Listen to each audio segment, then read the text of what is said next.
जो central contract में तब्दीली आ रही है इससे मुतालिक भट्टी साहब और याये से अपडेट लेके आप दोनों की तरफ आता हूं। भट्टी साहब, ये खबर आ रही है, आज ही खबर आई है कि सेंट्रल कॉन्ट्रैक्ट रिवाइज होने जा रहा है। खैर ये तो बातें हो रही हैं, लेकिन जो मेन खबर आई है वो ये है कि रिजवान और बाबर आजम की से एक कैटेगरी ली जा सकती है।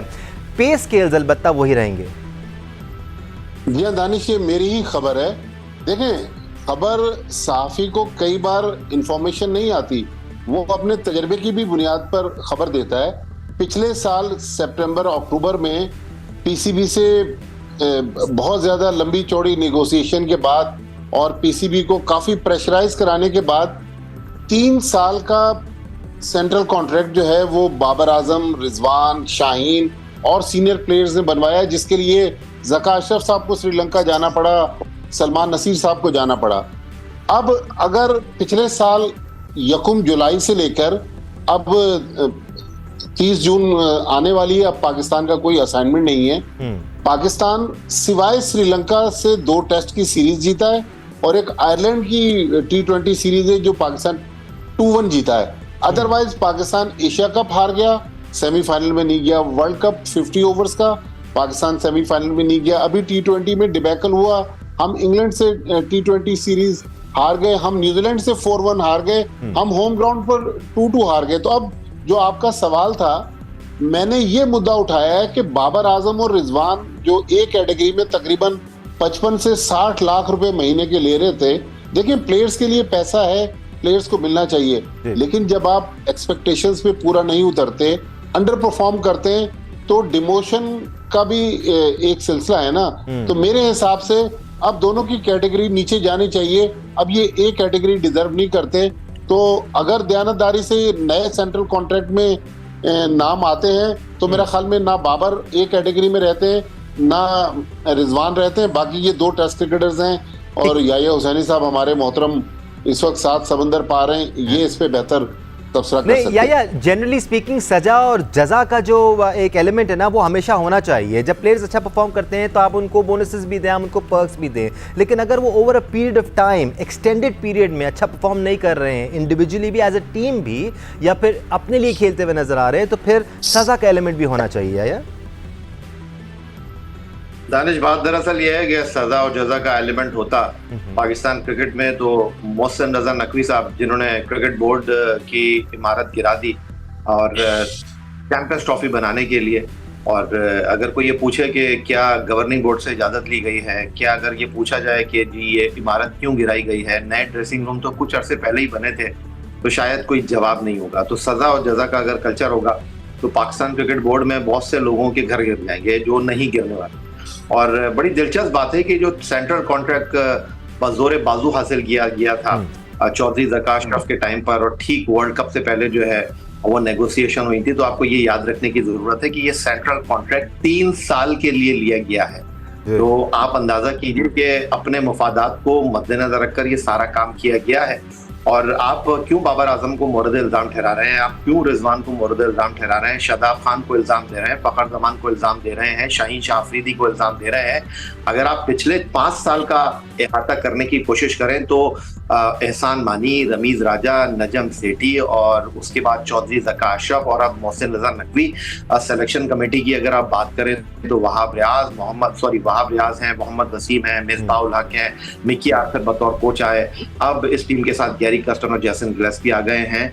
लोग बदलते रहे हैं, चेहरे बदलते रहे हैं, लेकिन खिलाड़ियों का जो टोला आप कहते रहे हैं कि डोमिनेट करता है, वो कहीं नहीं गए, वो अपनी जगह मौजूद रहे हैं। तो ये क्रिकेट बोर्ड की कमजोरी है, ये क्रिकेट बोर्ड की खामी है। आप खिलाड़ियों को मोरद इल्जाम न ठहराएं, जो वो चाहते हैं, जो वो कर रहे हैं, वो करते रहे हैं। और अगर आपको लगता है कि जनाब उल्टी गंगा बहने लगेगी, अगर आपको लगता है कि कुछ तब्दीली आएगी, अहमद जिस तरह अलम लेकर पाकिस्तान क्रिकेट को बेहतर सिमत में ले जाने की कोशिश कर रहे हैं, बात कर रहे हैं right man for the right, जो आपकी बात कर रहे हैं कि परफॉर्मेंस के ऊपर फैसले होने चाहिए, तो सिर्फ और सिर्फ लीपा पोती होगी, आपको कोई बड़ा ड्रास्टिक चेंज आने वाले दिनों में नहीं नजर। ठीक है, ये बात भी वाज़ेह हो जाएगी। दानिश, मैं एक ये जो याया ने बिल्डिंग गिराने की बात की ना, देखें कज़ाफी स्टेडियम का ये जो करंट स्ट्रक्चर था जिसको गिराया गया, उसमें अभी मोहसिन नकवी साहब का ऑफिस भी बना था, करोड़ों रुपए उस पर लगे, वो ऑफिस भी गिर गया।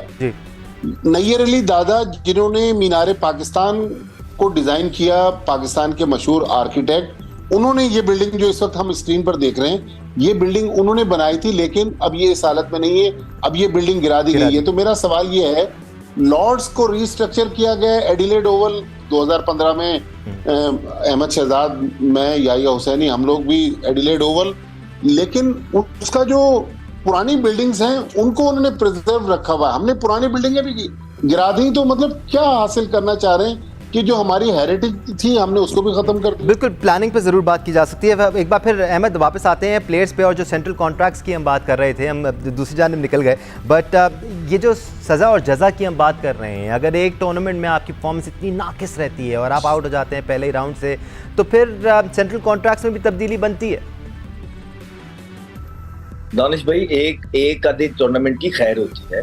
आप देखें कि पीछे 5-6 टूर्नामेंट इनको मिल गए हैं। ऐसे ही इसके बाद भी जिस तरह इन्होंने सेंट्रल कॉन्ट्रैक्ट साइन कराए थे, पीसीबी को ब्लैकमेल किया था, और उसके बाद जब ये पीसीबी भी ब्लैकमेल हो जाता है और उसके बाद इनके हाथ में जब चीजें प्लेट में रख के दे दी गई है और पूरी मुल्क और पूरी कौम इनसे जो है ना इंसाफ की उम्मीद रखे हुए है, तो इसमें अब मसला कहाँ आ रहा है? मतलब ये क्यों इतना डिले किया जा रहा है इस चीज को?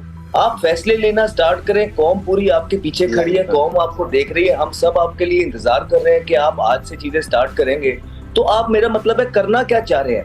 अगर इस दफा भी आपने इस कौम को इंसाफ नहीं दिया, अगर इस दफा भी बाकी 5-6 टूर्नामेंट्स की तरह आपने कौम की आंखों में धूल झोंका, तो यकीन जानिए ना, ये कौम बिल्कुल क्रिकेट से बिल्कुल देखना छोड़ देगी। क्योंकि ऑलरेडी हम जहाँ जाते हैं लोग, दानिश, यही बात कर रहे हैं कि यार यहाँ तो यही सब कुछ चलता है, क्रिकेट देखना लोग छोड़ रहे हैं, उनकी उम्मीदें खत्म हो रही हैं। तो इन उम्मीदों को उजागर आपने इंसाफ से और अपने अच्छे फैसले से करना है। अगर आपने अपने आसपास लोगों, जो आपको डरा रहे हैं आसपास वाले लोग, उनकी सुनते रहे, क्योंकि ये वही लोग होंगे जो पिछले चेयरमैन को भी मशवरे देते रहे हैं। आप देख लें वो कहाँ गए, आज वो भी कहीं नहीं है, लेकिन वो लोग जो मशवरे देते हैं वो वही मौजूद हैं। तो अगर आपने इस दफा दलेराना एक्शंस ना लिए, अपनी अथॉरिटी के साथ जो आपके पास चीजें हैं उसको यूज ना किया और आप डर गए, तो फिर कोई फायदा नहीं है। फिर देखिए, फिर हम भी मजबूर होंगे, क्योंकि हम तो यहाँ पाकिस्तान की बात कर रहे हैं, हमने अपनी बात की नहीं दानिश। तो आपको इंसाफ करना ही पड़ेगा उस 24 करोड़ अवाम के साथ जिनका दिल इस क्रिकेट और इस खेल के साथ धड़कता है। अगर आप ये करने में नाकाम हो गए तो लोग ये बात करने में जरूर मजबूर हो जाएंगे,